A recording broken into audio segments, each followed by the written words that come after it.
Hi guys, it's Arielle. Welcome back to my YouTube channel. If you guys are all doing well, you can see I'm wearing a wool sweater. It is cold, it is rainy in Paris. We're officially in autumn, moving towards winter.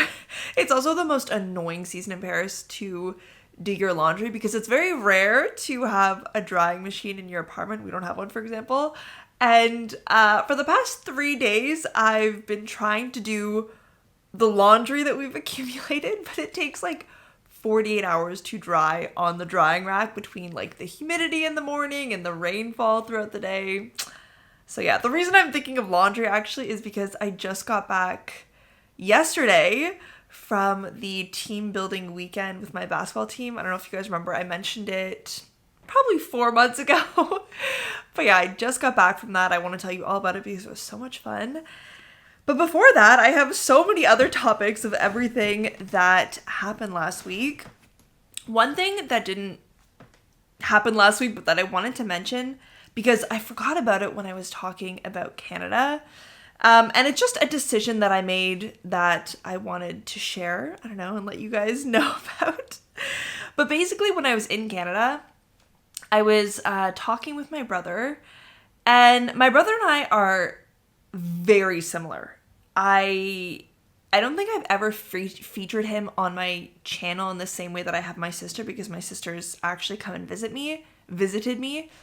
But yeah, my brother and I are, I want to say the same person in our hearts. I mean, intellectually, creatively, we're very different. My brother is full on, wants to go to med school, has his high school sweetheart girlfriend, loves living in Toronto. Like, life paths were very different, but I think who we are on the inside were very similar. So anyways, I was talking with my brother, and we both said something along the lines of, well, when we have enough money, I want to do this to help people.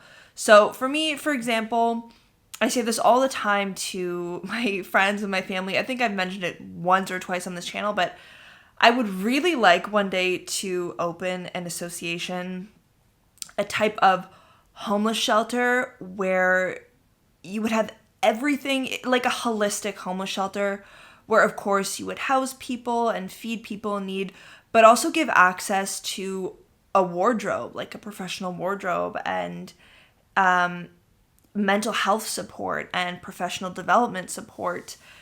Because, I mean, I don't know, there's a lot of homelessness that you see in Paris, and it is really heartbreaking. It's heartbreaking to not be able to help in a way that feels significant. And so anyways, I really want to open a future association that helps people get back on their feet. But I've always said I'll be able to do that in the future when I have, deja enough money for myself to like pay back my student debt and buy some type of housing to live in. And my brother's the same. He, like I said, he has a goal of going to med school, and he really wants to open a similar type of association for emergency care for people in need.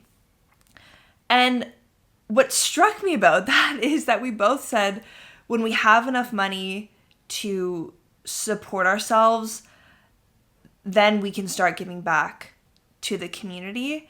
And I thought, like, why not just start giving back now? Even if I can't make the big change that I want to make in the future, I can still give what I have now, whether that's time, whether that's money. And so obviously I want to end up volunteering, hopefully in the near future. It's a lot harder to find places to volunteer in France compared to Canada. It was so easy to volunteer at the local food bank. In Toronto, it was a lot easier to volunteer in the community, whereas in France, at least from what I've tried, you have to like send in a resume, you have to apply. It's very rare that you hear back from places. Last year I applied to 5 different places to volunteer. One was a food bank, one was an outdoor communal garden, one was a basketball team for children of lower income families, and I sent off all my applications and I heard back from no one. So anyways, volunteering is on my list, but where I'm going with this story is that until I can open the association and the homeless shelter that I want to open, I decided that I'm going to donate either all of or a significant portion of the AdSense that I get from the first podcast of every month. So yeah, I haven't decided where the donation from this month is going to go. I think it's going to go to the Red Cross. But yeah, I just thought I would let you guys know that for this channel, the first podcast of every month, that's where the AdSense money is going.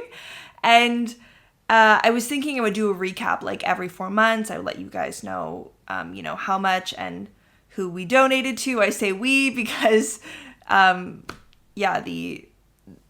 the AdSense comes from the views on my video. But yeah, just something that I wanted to share. I really was like, Arielle, what? You're thinking so far in the future, but try and help people now where you can. So yeah, that was item number 1 that I forgot that I wanted to tell you guys about because it happened while I was in Canada. Next, last week, John and I also started watching a new TV show, which I love, and that is so rare. I am really not someone who enjoys watching movies or TV. It's not that I don't enjoy it. It's hard for me to get into, especially a TV show series where you have to commit to watching, 100 episodes or whatever. I love Lost. That was so much fun to go through, but we finished Lost probably last year, and we hadn't found a series replacement since. So yeah, the series that we've started watching is called 11/22/63, like the date, and it's a Stephen King book that was adapted to a TV series, and it's on Amazon Prime. And it's really interesting. It's basically, I'm not going to give any spoilers. I mean, we've only gotten to episode 3, so I don't think there's that much that I can spoil. But basically, it's a show that's kind of centered around time travel. There's a portal that takes you back in time, and they have, I say they, but like the main characters have this goal that they want to accomplish in the past. And sometimes the past fights back because it doesn't want to be changed, and the way that it fights back is interesting. It creates obstacles for the main characters and stuff. So yeah, that is a show that we're loving. And then something else that we've started is a game called Unravel. I don't know if you guys have heard of the game called Overcooked. I'll put a picture on screen. It had its moment on TikTok last year, but Jean and I, plus David and Alex, we have been playing for years because it's a collective game that you can either play with your partner or play in a group of like 4 people, which is what we do with Alex and David. And you can play online, so you don't have to be in the same room. Sometimes we'll call David and Alex on like Facebook Messenger and play Overcooked with them. But Jean and I played it so much that we beat the game several times. And I could keep going. I could keep beating the game, but Jean was sick of it, so we had to find a new game. And this new game that we found is called Unraveled. And basically it's 2 wool figurines that are figurines. 2 characters made of wool that are attached together with a string. And you have to go through the world in this game and, complete different challenges and activities, but you have to do it together and tied together, and you use each other to get through the obstacles.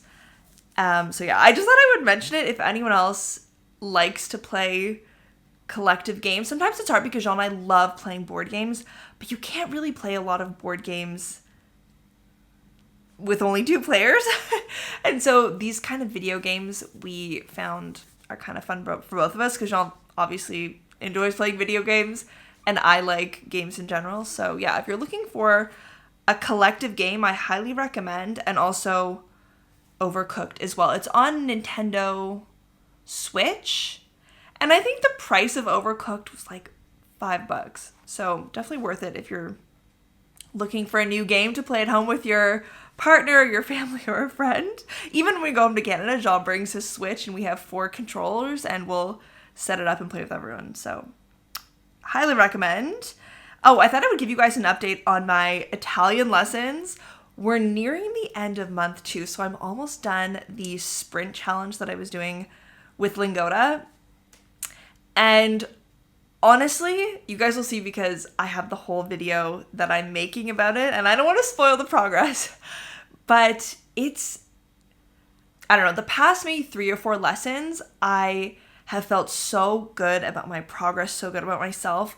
The first 15 lessons, maybe even 20 lessons were so hard because, like I told you guys, I went into learning Italian with literally zero knowledge. Zero.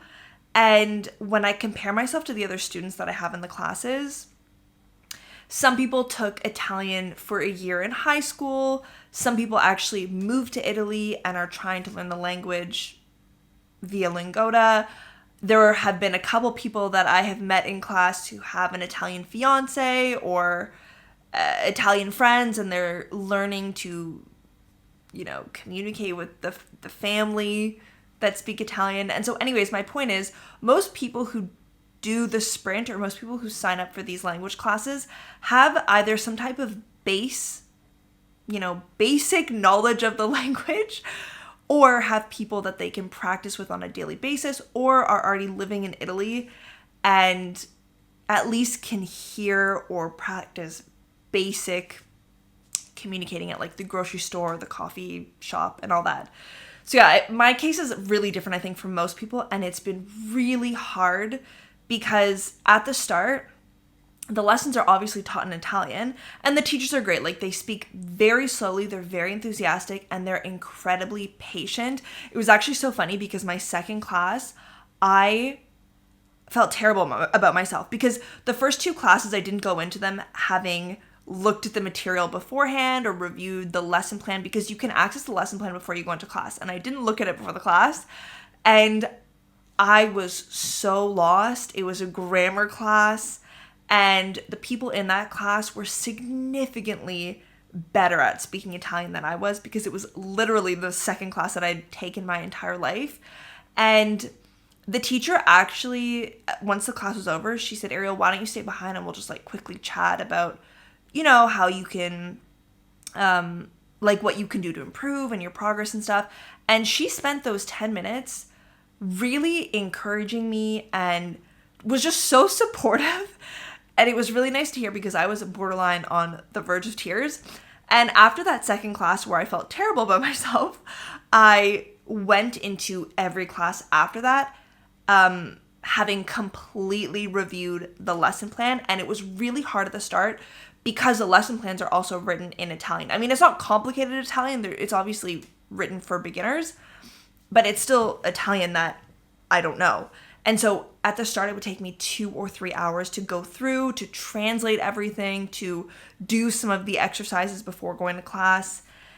And now, probably around lesson 20, 21, or 2, I spend 15 minutes going through the lesson plan beforehand because I understand all of the words in the lesson plan. I can do the activities pretty quickly by myself.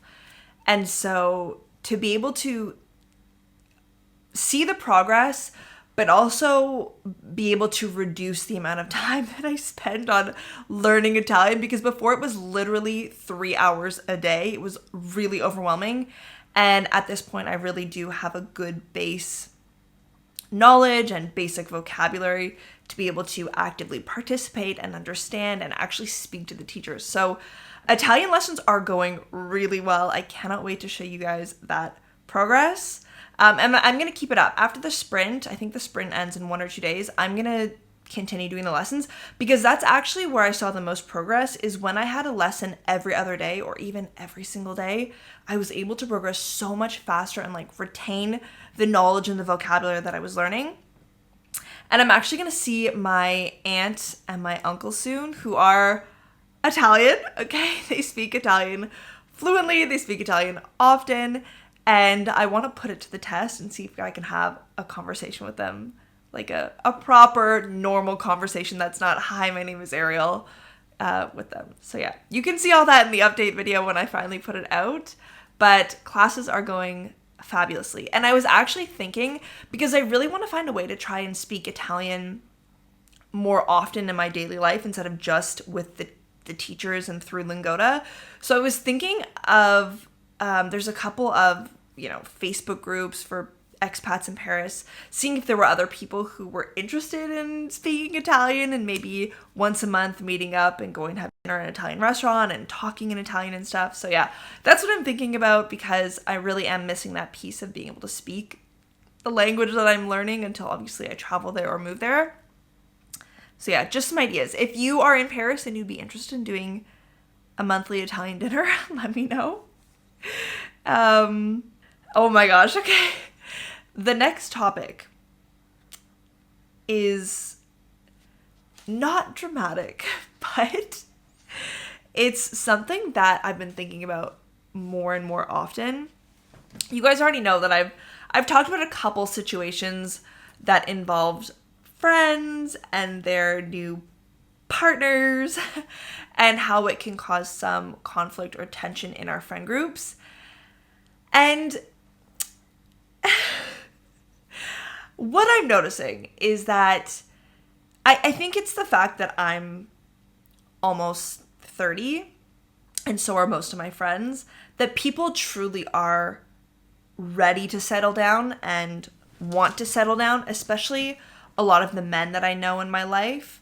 I think that when you go through high school and university in your mid-20s, it is, at least from my experience, it's pretty rare to meet men who are openly like, yes, I do want to be in a long-term committed loving relationship. Yes, I want to be married. Yes, I want kids.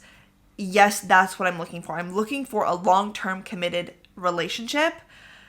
A lot of the men that I've met and that I've talked to up until 28, 29, 30, they've been flip-floppy about what they're looking for.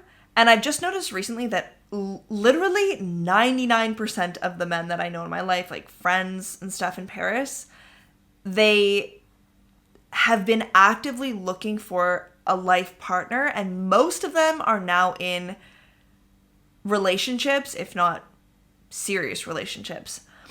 And it's really interesting and overwhelming to experience this transition in the friend group or in the friend groups, because it's happened in many countries like Canada, France, anywhere where I have friends. It's happened kind of across the board, but it's different. It's not different. It's, I don't even know where I was going with that. Basically, I've been in a relationship for 2 years with Jean. So I feel like nothing in my life when it comes to our friendship groups and stuff have changed. But now that most of our single friends are getting in these relationships, everything is changing. And it's really complicated to navigate because, the first thing you notice that changes is that the people who are now in relationships are in the honeymoon phase of the relationships. They're putting all their effort and time and love and energy into these relationships, and they kind of leave their friends behind a little bit, which is fine. It happens to everyone. I totally get that. If you guys remember the whole ordeal of my friend who had tickets to the opening ceremony and who invited their partner of a very short amount of time instead of their friends, myself included. But also, now I'm noticing that a lot of people want to include their partner in everything, including the friend group, including the friend hangouts. And that I'm not 100% on board with. I love double dates. I love a good house party. But I'm very much of the opinion that being in getting into a relationship doesn't now mean that your partner has to be a part of every single facet of your life. I really do believe in the value and also the happiness that your other relationships, your other friendships bring to you. More on that later, because I just got back from a weekend that I spent with a bunch of friends from my basketball team. But yeah, and so now these couples that are in relationships, they're starting to want to bring their partners to everything. And it's kind of getting on my nerves, to say it bluntly. And I thought about it when it first started happening. I was kind of annoyed, but I wasn't reactionary. Like, I didn't say anything to the person. And then I thought about it, and I came to the conclusion that people are going to choose their partners, and people are going to choose how they integrate their partner in their life. And that's not up to me to decide, and that's not for me to complain about. But I'm also going to set my own boundary of what I expect from a friendship, which is maintaining quality time together without our partners. And I think that in trying to maintain that boundary in the near future, I am going to drift apart from a couple different friends, because it's very clear to me that they want their partner to be involved in everything. And yeah, it's just like, it's very different. It's not something that I'm super comfortable with. And it's all of a sudden everywhere now that all of my friends are in these serious relationships. So we'll see how it moves forward. But it's tough. Like, on one hand, you can't really say to your friend, hey, could we do this without your partner? Because it's kind of an indication that you don't really like their partner and you don't want to spend this time with their new partner. And so it's hard to communicate that, I think. If you have any experience with what I'm talking about, I would love to hear about how you dealt with it down below. I also hope I'm being really clear. I don't know how exactly to word it without, I don't know. Yeah. It's just tough. It's tough. And I think as well, like, it's been really bothering me. And both Jean, my best friend, were like, wait, let's get to the bottom of this. Like, why is this bothering you so much? And I think it's because, like, another reason is that I've talked about this before, but I always give 110% to the people that I care about. I'm always up for celebrating my friends and showing them how much I care about them and doing meaningful things for them. And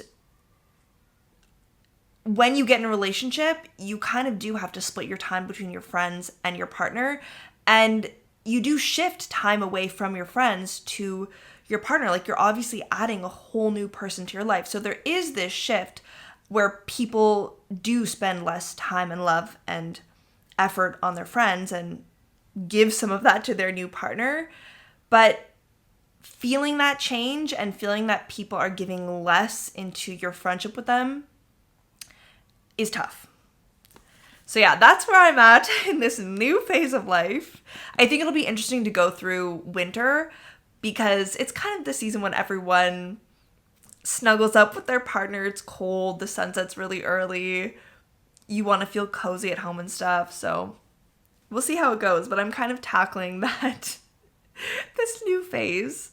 Okay, one more topic before we get to the debrief of my basketball weekend is that Jean and I are making a video for you guys where we went on Vinted and we built each other 3 different autumn outfits.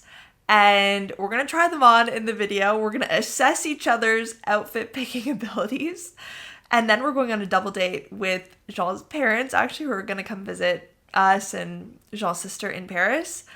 And, you know, his mom and dad can assess who did the best job picking the best autumn outfit. And the reason why I'm mentioning this is because we literally have clothes all over the place. Like, because we bought everything on Vinted, the packages just every day today, we've had 1, 2, 3 packages arrive, and we're constantly doing the laundry, washing everything, drying everything. But it's very exciting to, I mean, obviously I don't know what Jean got me, but it's really exciting to see the looks that I bought for Jean come together, and I think he's gonna really love them. It's like probably one of the videos that I'm most excited to film, and not just me. Jean, who hates shopping, has constantly been asking me to finally film this video and to try everything on because his packages arrived before mine. I'm still waiting for a couple more items, so that's why we haven't been able to film it yet. But yeah, it's very exciting. So I thought I would just mention that because it's going to be coming up, and I would honestly recommend that everyone do that, either with a partner or with your friend or with a family member. It is so fun to get creative. And I mean, we all have ideas of what the people in our lives look good in. I can't even tell you how many times my best friend, I'll be shopping with her or we'll be getting ready and she'll put on something and I'm just like, that is your color. That is the perfect shape. You look stunning. And when I see that, I want to go out and buy a million other things for her, you know, to make her, not to make her, but to like accentuate her beauty. I'm just using her as my example because I always bring my best friend home clothes from Paris. But yeah, I don't know. I'm like very excited about this video. And we started with Jean, but I think I'm also going to suggest that we do it in our friend group. I think it could be so fun. Okay, all right. On to the basketball weekend, which honestly occupied the majority of my week last week because it was only supposed to be Saturday and Sunday, but we ended up doing Thursday to Sunday. So 4 days with my basketball team, which was also kind of scary because like I do see these girls at least once a week, if not twice when we have games and stuff, but I only joined the team in February of last year, and some of these girls have been on the team for years and years and years. I think the maximum or the highest amount of years is 24. Like one of the women has been on this team for 24 years. And so it was kind of intimidating to, you know, go and spend 4 days with a group where you don't necessarily feel like you have your place yet, if that makes sense. And also I really stepped out of my comfort zone because I am the planner of my friend groups. Me and my mom are the planners of our family. We love it. We love organizing the menu and doing the cooking and doing the grocery shopping and the decorating and the activity planning. Like that is right up my alley. And it's very rare that I let go 100% of those tasks, of having some sort of control on what's going on. But in this case, because I very much am the newbie on the team, all of the planning, all of the menu making, just literally everything was done by, you know, the more senior girls on the team. And it was so amazing. I was shocked at how much these girls had planned, how good the food was. It was like our first lunch was 4 different salads with appetizers and wine, and everything was healthy and delicious. I was like, oh my gosh, I was expecting, I don't know, frozen pizzas and a barbecue every day.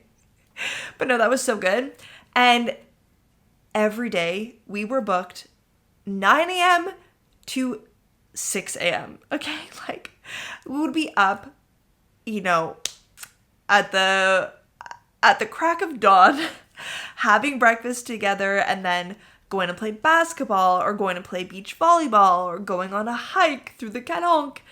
And if there's one thing that French girls are good at is staying up late. Like that is probably the number one culture shock that I felt when I went to school in Aix-en-Provence, is that there was a huge difference between Canadian house parties and going out in Canada versus going out in France, because in Canada, the bars and the clubs close at 2. So you get ready at 8, you're at the club probably by 11, and you're not staying up really past 2 or 2:30. Whereas in France, it's the opposite. The clubs open at 2 in the morning. And not that we were going clubbing on this trip, but there is this mentality of that when you're having a night out, you are staying up until 6 or 7 in the morning. And this was even more surprising to me because the women on our basketball team are all ages. You have people who are 24 all the way to 54, okay? And so it was surprising to me to see literally everyone, like moms with children, staying up until 6 in the morning. I was the person who was going to bed the earliest, And so that was probably the hardest part, is going to bed super late and then getting up super early. By the end of it, I was done. I was like passed out on the couch, ready to get on the train and go home. But yeah, probably my favorite parts were playing basketball together, because it was really good to not just team build, but also to work on our collective game. We played every single day, 3 days in a row. And yeah, we just played kind of on the same teams, and you could figure out different movements and different plays. And I feel like even just like basketball wise, I improved a lot in the 4-day weekend. And then I also really loved our hike through the Calanque. I don't know if a lot of you guys know what the Calanques are, or if you've been. They're in the south of France. I'm not too sure exactly where, like I don't know how many cities have them, but when I was studying in Aix, for example, we did a lot of trips to the Calanques that are by Marseille, that are by Aix. I'll put a map to show you where exactly these Calanques are. And I also took a video to show you how breathtaking it is. Basically, you can walk along or walk up the Calanque, go down the Calanque, and then you get to this little cove that is basically this blue beach with, there's some rocks, there's these huge waves, and it's breathtaking. You'll see from the video, it is breathtaking. And so that was probably my favorite part, although we didn't get to swim, which was definitely unfortunate. The problem with the Calanques is that they have been closed down in a lot of ways because of the over tourism. A lot of French people will go there during their summer break. And so the one that we wanted to go to, they had closed actually the parking lot until October. Like they closed the parking lot all summer. So we had to reroute our trip. We took a different hike. And so we didn't end up finding where we wanted to go swimming. But we did at least have our picnic. We got to walk along the cliffside, and that was all very beautiful. But yeah, if you've never been to the Calanques to Marseille, I 1000% recommend. I probably missed that the most from living in that region when I was a student. Oh yeah, and then another huge highlight is that on day 2, we were hiking back, and one of the girls takes a speaker and she puts on this song in French called Chouchou Synchro. And chouchou, I think, is short form for chenille, which is caterpillar. And I'm sorry, I don't know the name of this dance in English. I would say limbo maybe, I don't know. But basically, it's the dance where you're all in a line and you have your hands on each other's shoulders. And you're walking in this line one after another with your hands on your shoulders.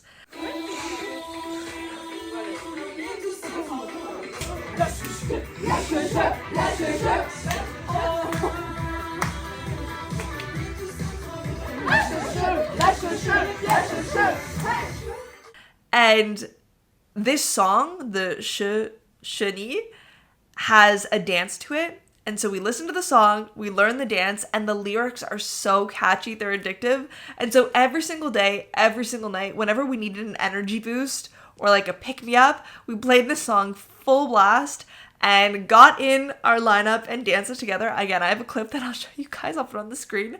But it was so funny to literally scream, sing this song, and dance together. The video that I took, this was at 4 a.m. Okay, it was crazy. And then the area that we ended up going was actually one of the family homes of one of the girls. And when I say family home, I'm pretty sure it's like the extended family kind of owns this home, because there was 15 beds. So we were all able to actually sleep in the same area. I had a bunk bed. We were like 4 to a room. It was like summer camp all over again. It was so fun.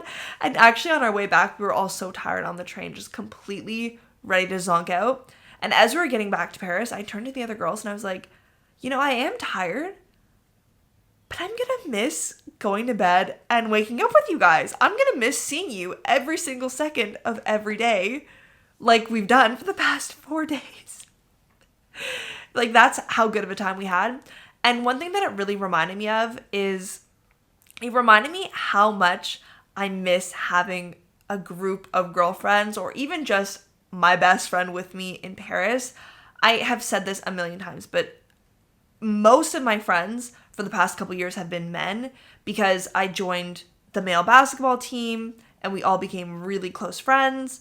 And it's not that I don't enjoy male friendships, but they're just very different from female friendships. And actually, I was reading, there was a study done on this, that female friendships are much more intimate in some cases than even male and female relationships and partnerships. So there is a certain level of intimacy that you have in a female friendship that you do not have with a male and female friendship, or a group of friends that's men and women mixed. And I felt like after this weekend, I really found myself again. I found the girly, excited, energetic, dancey Arielle. And I had forgotten how much I missed that. And I was so thankful that these girls brought that out in me. And like I was saying, I've only recently integrated this team, where some girls have been on this team for years. And so you don't really know if you're going to be able to form solid and lasting friendships with people. But after this weekend, the new friendships that I've made, or even getting to know people on a deeper, more intimate level, has made me realize how lucky I am to have met these girls, and how excited I am to continue to get to know them, hopefully for a couple more years at least. And I wasn't sure this year if I was going to do a Thanksgiving party, because I usually do organize a big Thanksgiving party and, share that part of Canadian culture with my French friends. And also, Thanksgiving for Canadians is different from Americans. In the US, it's in November. In Canada, it's mid-October. That's why I'm talking about it, because it's coming up. But yeah, spending this weekend with them really motivated me to actually now organize Thanksgiving, so that we can all have another big party together again and dance to Shusha Saint-Claude. But yeah, I think that brings me to the end of today's podcast. I hope you guys enjoyed catching up with me. I feel like it's been a while. Honestly, every week I'm like, there's something new. There's a new trip. What is my life? Can I just be settled? Hopefully, going into the winter months, I'll feel a little bit more settled. But yeah, thank you guys for listening. And I hope you had a really good weekend. I hope you have a great week. And I'll see you soon. Jean and I will see you soon in our upcoming outfit try-on video. Okay, bye you guys.